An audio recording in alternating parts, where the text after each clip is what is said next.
Hey, a new shade of blue, tune in. Welcome back.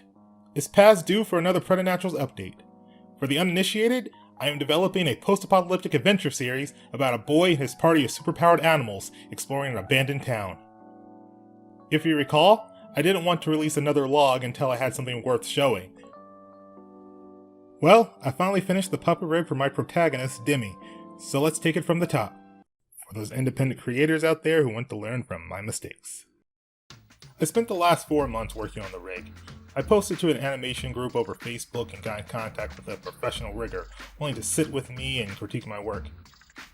I finally had to concede that arms and legs consisting of a single drawing and bone deformers weren't going to be flexible enough for dynamic posing. I also concluded that both a deformer curve and an envelope curve for the upper and lower torso were too much, especially when switching between the two resets the pose. I decided to break the arms and legs into 2 pieces.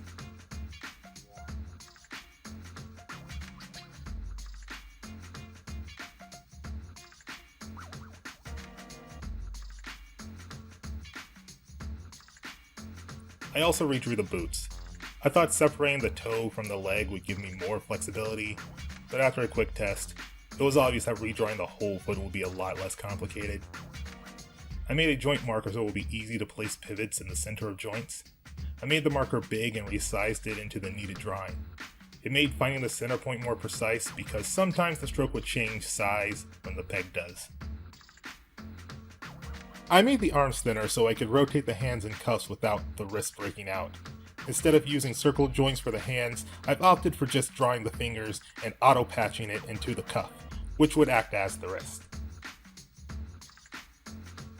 I redesigned the backpack with a more defined shape and separated the bedroll for potential ease of overlap and follow-through when animating.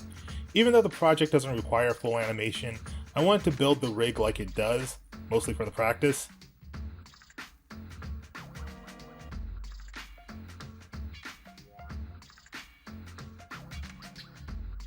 I also deleted the hair drawing that I had in front of Demi's face and just replaced it with a cutter. I debated with myself over whether or not to redo the mouth shapes using an envelope curve, but I left it as is since new mouth shapes are easy to make, and a full lip sync isn't really a factor right now.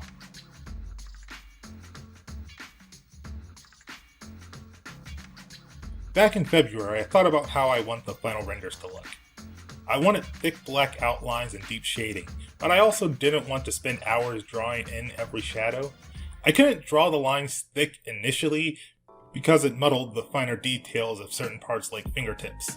The solution I landed on were matte resize and tone shaders. After duplicating the rig, I converted one of them into a silhouette and used a cutter on the one underneath it to produce a thicker outline around the rig. I then used a combination of nodes to produce another version of the rig, which I slightly pushed aside to create dark shadows or highlights. Sincere appreciation to ZBirdBrain and Onion Skin for their invaluable tutorials on YouTube. Links in the description.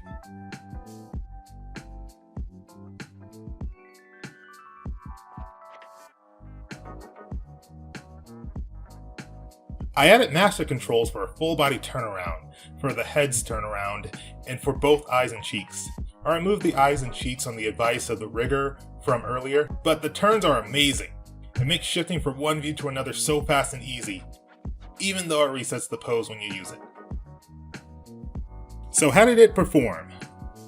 I have the habit of being overly ambitious with animation tests, so this time I made sure to stick with functionality alone. I wanted the feet to shift, the arms to rotate and overlap, the head to turn from left to right, and the shirt and bandana to perform overlap and follow through. I decided on a simple dance. The node view needed 1 or 2 minor tweaks, but ultimately I got the results I wanted, and I could declare the demi rig complete. I'll add the new hands and feet I drew for the test to the main rig later. Well, that's all I want to talk about for now. There's still more going on with character designs, voice acting, and storyboards, but I'll save that for another video. If you have any advice you'd like to give, drop a comment. If you'd like to show your support, leave a like. It's more appreciated than you think. I need to start building a community somehow, Just letting me know someone out there is listening goes a long way. Anyway, until next time, ANewShadeOfBlue, turning out.